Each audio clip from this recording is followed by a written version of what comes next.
Welcome into PressBox Live. I'm Stan the Fan Charles of PressBox and PressBoxOnline.com. With me is my managing editor, or our managing editor at PressBox and PressBoxOnline.com. That is Luke Jackson making the peace sign. Or is he giving the thumbs up for The Costa thumbs. Sin? Thumbs up for Thumbs Costa up. Sin. Yeah. And I All absolutely know where that is. All right. And with us is the former left-hander. He's in the O's Hall of Fame. That is Ross Grimsley. Let's hear it for I would Ross like to be in Grimsley. the Hall of Fame, but I'm You're not. in the Orioles Hall of Fame. No, I'm not in that one either. You're not? No, heavens no. I thought for sure you were in the Hall No, of Fame. gosh, no. All right. There are All too right. many other guys that did more than I did. Luke But and I are didn't you, gonna you- Luke and you I are inter- gonna make a case for that. Didn't No, you no, introduce, no. You introduced Devo at his. That yeah. was my thing. Oh, Yeah, that's your big thing. That's yeah. I really great. introduced Devo. And what Devo ever do for you? Has he worked to get you in the Hall of Fame? I managed. I coached for the fantasy camp team. He was the manager, and I was his coach. You were his pitching coach? Pitching coach, whatever coach they wanted. Well, welcome in, everybody. We are here on this Monday afternoon edition of PressBox Live, Inside PressBox. We are brought to you by our friends at Atman's Deli in Baltimore's Harbor Point. It's the new location. Corned beef piled high, hand-rolled bagels, and something different, a bar. Atman's has food and drink specials every day. They're now open for breakfast, lunch, and dinner. Dine in, grab takeout, or hang out at the bar for the next O's game. And that next O's game would be tomorrow night against the Cubs at 6:35. Atman's Deli, an authentic taste of Baltimore tradition since 1915.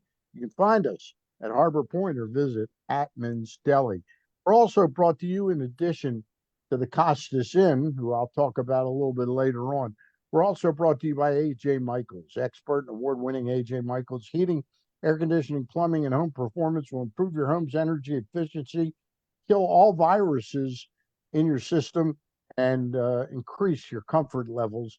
The AC season is here. It's steaming hot.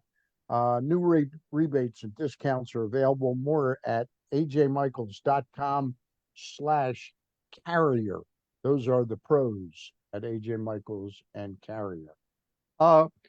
Guys, it's not all gloom and doom for the Orioles because the Yankees have cooperated and lost 15 of the last 20. Even despite that 5-game losing streak and a 10-9 record in their last 19, the Orioles have passed the Yankees and have a 3-game lead. But I thought we'd talk about some of the problems here because, let's be honest, it's more fun trying to solve problems than talk about what's going great, like Gunnar Henderson, Adley Rutschman, Craig Kimbrell, Grayson Rodriguez, Corbin Burns. Those are all great things. And there's more. But let's start, Ross, Luke and I both, when we talked about what we wanted to hit you up with today. Let's start with Cade Povich. What do you make of a young pitcher who's clearly an unfinished product, but has some talent, but he's up one game, down one game, up the next, and now down? How do you figure whether he is actually still developing and evolving the way you want, and what the hell happened to him Saturday? Yeah, well, as far as Saturday, he wasn't able to locate, get ahead with his fastball, and if you can't throw your fastball and hit your spots with it and get ahead, you're going to have some problems because all your is that like a cab driver who can't locate? Yeah, pretty much. He can't locate his destination. You can't locate it. Yeah. That's very, a good analogy right there. But no, he's a guy that has to be able to low. And you saw his games that he's thrown well. He's had the big curveball, and once he get ahead, he can throw that curveball for strikes and throw it to get him to chase it. If you don't get ahead, it's tough to do that and use that pitch or any off-speed pitch. You got to have really good command of it and be able to throw it behind an account for strikes. And he didn't get ahead to do that. Luke, I know you wanted to ask a couple questions about maybe the mental aspect of this for Cade Povich. Yeah. So first thing is mechanically, it seemed like from the first pitch one, he was losing the fastball arm side high. as a left-handed pitcher, so in the left-handed hitter's batter's box to a right-handed hitter. What's going on mechanically with a lefty who's doing that, who just keeps losing? Normally your front side, your front shoulder, it will pull off, or your head will jerk, and you do that. Your arm is here, and you pull, and it drops, and you push. It's like I don't know, a golf swing. You pull off a golf swing, you slice the ball. Right. You pull off a pitch, and you up and away. Basically, you slice that. It goes the other way. Can the mound itself cause that problem that he couldn't seem to figure out how to correct himself? Well, that's something that the mound. I mean, you should be able to adjust the mound as soon as you get on it and make a few pitches. I mean, it's you've pitched enough and thrown enough pitches off a mound, you should be able to do that. Yeah, you just have to adjust. But it's a mechanical thing. It's a young guy.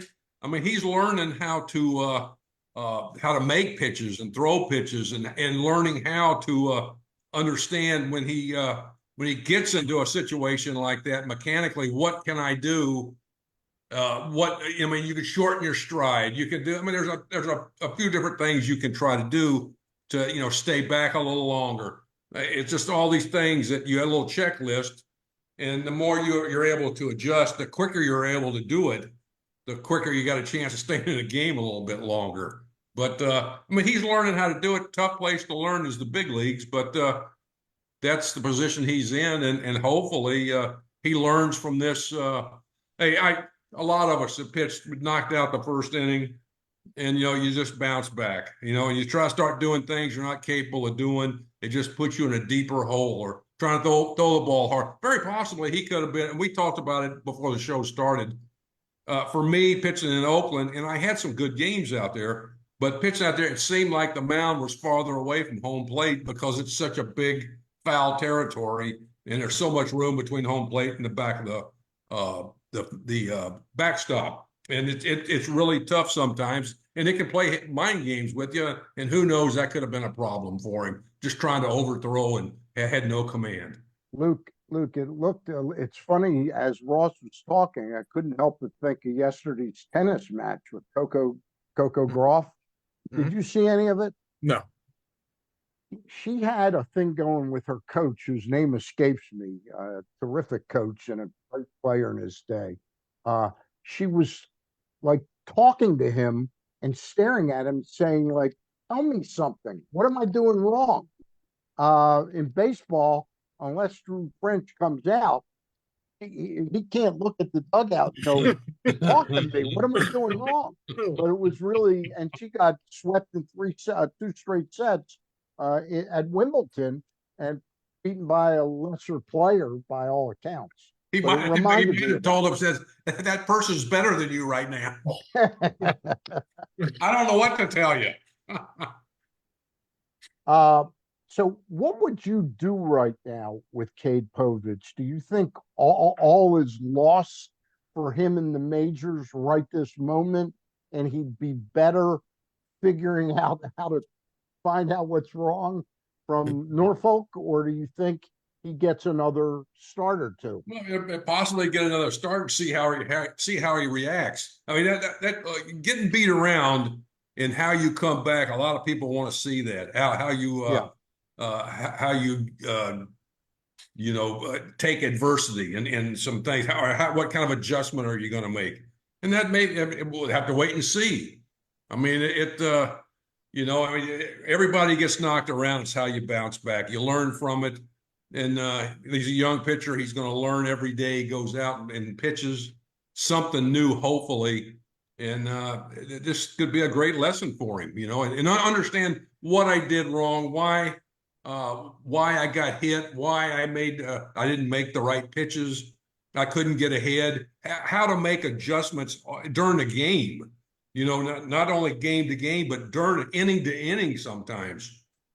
How important, one more question for me about this. The camera beamed in an inning later or 2 innings later, and he was still talking, debriefing Drew French and what his thought process was. And French sort of had his arm around him. Right. Does that only go so far, or can you really say something to a young student at that time that sticks with him?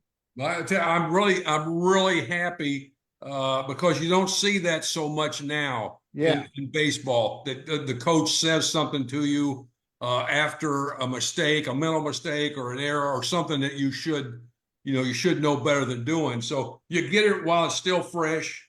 He sat down, he talked to him. I'm sure he's being really positive. You got a guy, a young kid, that probably the first time he got his butt kicked. It's just like the kid from the Yankees, Gill, that Yeah. got beat around. It hadn't happened all year. How are you going to bounce back? That is one of the greatest lessons. A Rocky Coppinger, who was when I was with the Orioles AAA team, he had never been hit in the minor leagues, and in AAA he started getting knocked around and started getting wore out. Never happened. Now you're gonna figure something out here. You're gonna listen, and you're gonna move on. And that's a great lesson to lose and to be make mistakes and how you rebound and come back from that. What you learn from that, and that's in every sport. Luke, anything else you wanted to ask Ross about this, or? No, I had some other questions that he covered. Yeah. So, I guess the one question I would have, and maybe everyone's asleep on the plane ride back east, but it's a 6 hour plane ride. Is that a good time for a young pitcher to pick the brain of a Corbin Burns or a Craig Kimbrell to sort of figure it out? Well, I mean, I'm sure he's going to talk, or those guys are going to say something to him at some point in time. Sometimes you Maybe he just could get some help from Cole Irvin right now. I mean, he understands about getting knocked around. He knows how that is. But he's done both things, But the plane ride, very possible. It depends on how approachable certain guys are and when they want to be discuss it. He may have got everything he wanted to know from French, French. Yeah.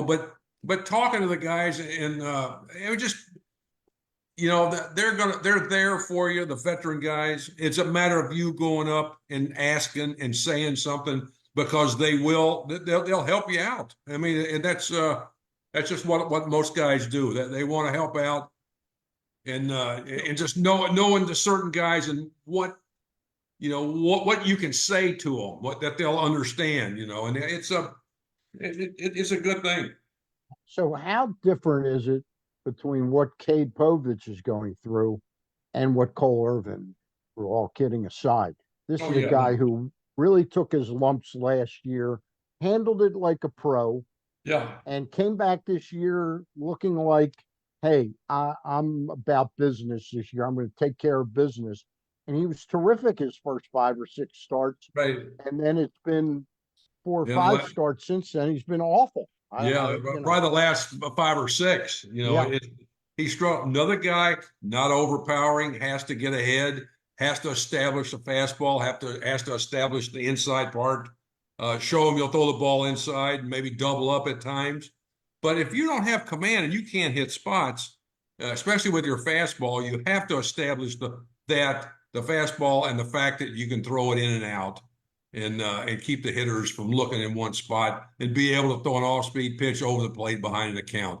If you can do that, that'll get you out of a lot of problems. But you struggle doing it for whatever reason, and it could be anything. But that's I mean, it really you being an older guy. I went through that toward the end of my career. You get walloped. You just they don't. I didn't have the stuff. It was a battle all the way.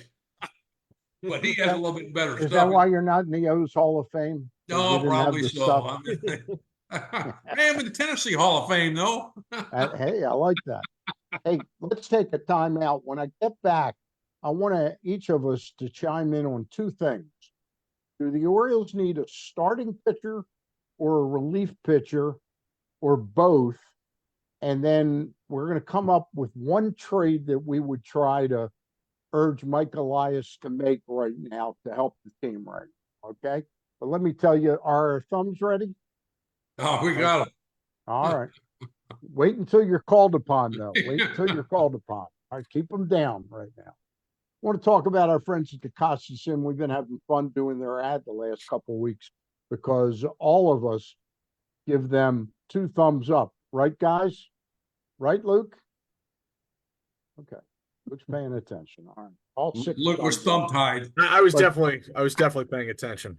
but That quickly, you lost my attention. but seriously, everybody knows the Costas, and I don't have to tell you about it. But since the terrible tragedy of the bridge collapse there, the Key Bridge, the path for people leaving from Glen Burnie, Catonsville, way out that neck of the woods, Arbutus, Howard County. It's now about an hour and 15-minute ride, hour and 20-minute ride to get to the Costas Inn. A lot of those people aren't going. They're still crowded, selling crabs and everything, but they've noticed a little attrition in business. And I've taken it upon myself to remind folks that live in Middle River, Essex, Dundalk, Sparrows Point. If you haven't been to the Costas Inn for a while, remember you got a great place, a landmark restaurant in your neck of the woods. And Monday through Friday, they got great specials each night of the week, weeknight. The seafood, though, is fantastic there. And of course, if you're planning to have a crab feast among your friends, call ahead at 410-477-1975 to check on the availability, the price point, and size that you want to get so your crab feast comes off like you want it to, which is like a little mini vacation in the summer, only it can be done all year round at the Costas Inn. So again, from the 3 of us, we all give it 2 thumbs up. The Costas Inn, 6 thumbs up whenever we do this show. 4100 North Point Boulevard, 410-477-1975. And the website is costasinn.com. Okay. Luke, I'm going to start with you. Do the Orioles need, I'm going to ask you the first question first, which is, what do they need more? A starting pitcher or a bullpen arm? Well, I would say that they probably need a starting pitcher more, just because I do think a guy like Albert Suarez could eventually help in the bullpen. But yeah, I mean, right now they don't really have a 5th starter, and so they're going to need someone to start on Friday, and it's probably either going to be Cade Povich or Cole Irvin. And both of those guys have struggled of late. That's probably their biggest concern right now, and more to the point. A month ago, it was looking like in the playoffs they would have a top 3 of Burns, Bradish, and Rodriguez, which is good enough to match up with any team you're going to see in the playoffs. Now it's Burns, Rodriguez, and Kramer, which is pretty much, roughly similar to what you had last year. Yep. With Burns subbing in for Bradish. Yep. So I think they need a needle mover in terms of a starter in the playoffs, someone who moves the needle in the playoffs. Those guys are expensive. Those guys are hard to find. And right now, there might only be one on the market, really. It might only be Garrett Crochet, because as far as we know, the Tigers aren't gung-ho about trading Tariq Skubal. They'd have to be absolutely blown away to move. Right. And so are you looking at hoping the Rangers become sellers? And you know what I mean? Like, Yeah. Are you looking at hoping the Blue Jays become sellers at that point to expand the market of sellers? Like, I don't know. There's just not, I wouldn't say that there are many needle moving starters on the trade market at this point. All right, Ross, you go. Just give me the answer to the first question, though, which is, do they need a bullpen arm or a starter more? Starter. I think a starter is really the thing that will put them over the hump. Now, I think that you ought to go out and get the best person you can find, and just, you don't get a chance to go to the World Series that often. So I think you got the pieces to get some of these guys that might not be available. The guy from Detroit, if you put an offer on the table that's a knockout, for me, you're going to get the World Series and you're going to win. That's what your goal should be. That means that not all the guys you have in the minor leagues are going to be successful in the big leagues. Your prospects. So I Okay, mean, so you're if you saying can, starting pitching. yeah, I starting Okay. pitch absolutely. All right, I'm going to say, which is the safe thing, I think they need replacements for potentially Povich or Irvin, one of those two.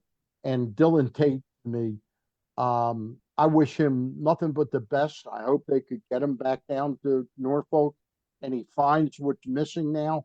But he pitches now like really something is missing. So I think that's a real need out there to give Brandon Hyde another dependable arm, Mhm. not a guy that he's interested in using only when the score is 9-0 against. And I think they need them both. Now, Luke, what's your trade that you'd like the Orioles to make? I don't know if I would like them to make it, but to Ross's point, I would be very interested in at least dangling a couple names for Scooble that would make Detroit go, hmm. The Orioles have three high-end prospects in Holiday, Mayo, and Basayo. Would any of those, and Scooble, I think, is making 2 million and change this year. He's got He's two more probably years. under three or four more years of Yeah, he's got control. 2 more years of club control after this one, so 2.5 years of control you would be getting. Now, I again, I don't know if Detroit is interested in trading him at all. Go down that road. I would at least go down that road to try to create a rotation of Burns, Skubal, and Rodriguez for the playoffs this year, and then you would have Skubal essentially replace Burns next year, and Rodriguez and Skubal at the top of the rotation for the next 2 years would be absolutely electric.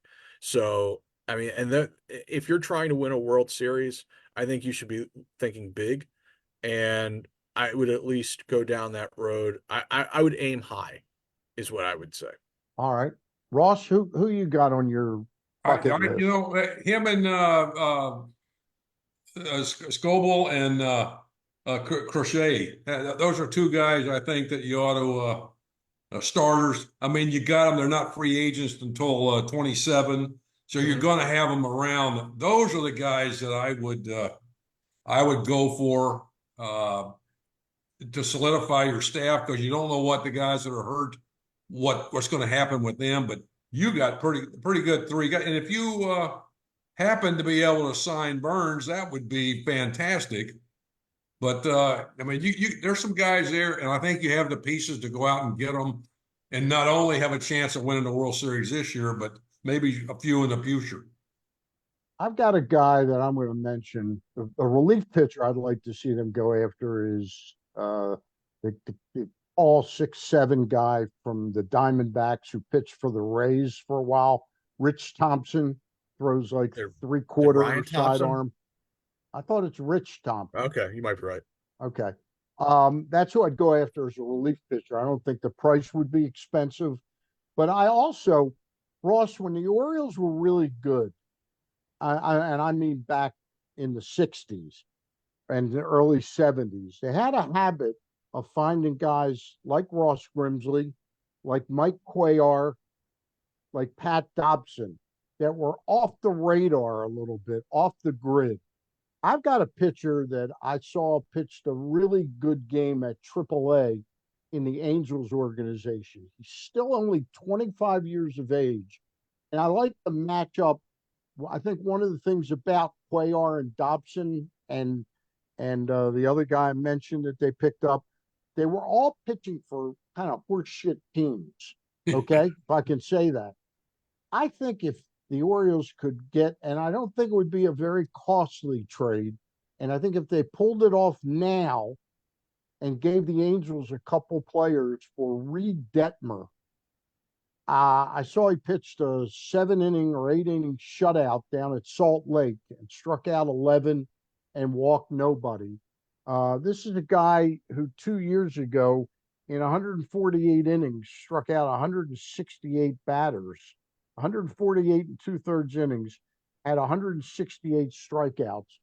I think the move to a really good team would be something that would really help this guy. I think the Angels are just classically a mess of a team. And I think a good pitcher can get mentally beaten down playing with a bad team. And I think playing with the Oriole defense behind him, I think they could really make a really nice acquisition. He's 25. He's under team control until 2028. So that's my 2 cents. Yeah, that's again though. I mean that's something to possibly maybe in the future, next year, you know. But I want to go out and get the best guys I can get, and with so many teams that are Those guys still. are going to be costly, though. Oh yeah, I mean, but hey, the O's they got guys, and you got guys on the big league roster. You know, Mountcastle, Santander, Mullins. You got some guys. Even if this Mayo, if he's going to be the big power guy, everybody says, you know, that very possibly makes Mountcastle. well, no, well, but Mountcastle, Westberg. yes, it makes him very possibly available. So I mean, if you could move some guys here and there, if you think that the second baseman, what I can't think of his name, but who'd they send down? Holiday. If Holiday's going to be your guy, and you're pretty sure about that, then that opens up a few doors here and there. But you got some big league guys, you got some minor league guys. I think you can put together something attractive that will help not only your team but their team as well. Luke, you like the idea of a Westberg going in a deal, or trying to do a prospect and say Mountcastle in a deal? So that's Mayo really comes tricky. up and plays first base. That's really tricky. I think when you're disrupting a clubhouse in the middle of a pennant race, that doesn't seem like something that this group would do. Now, I could very well see in the off season, yeah, them moving Mountcastle to make room for Mayo at first base. I could absolutely see that. I just have a hard time seeing them break up this group in the middle of a pennant race. I could be wrong. Could be wrong. That does not seem like something this group would do, seeing how much they value what they've put together in the clubhouse. That's just me. Ross, again, looking at the guy that most people say we should get is Jay. I mean, he's a target for a lot of teams right now. You said Crochet? Yeah. Eric Crochet. Okay. What are we talking about in terms of this is his first year starting in the major leagues. He was a relief pitcher for 2 or 3 years, and he had Tommy John.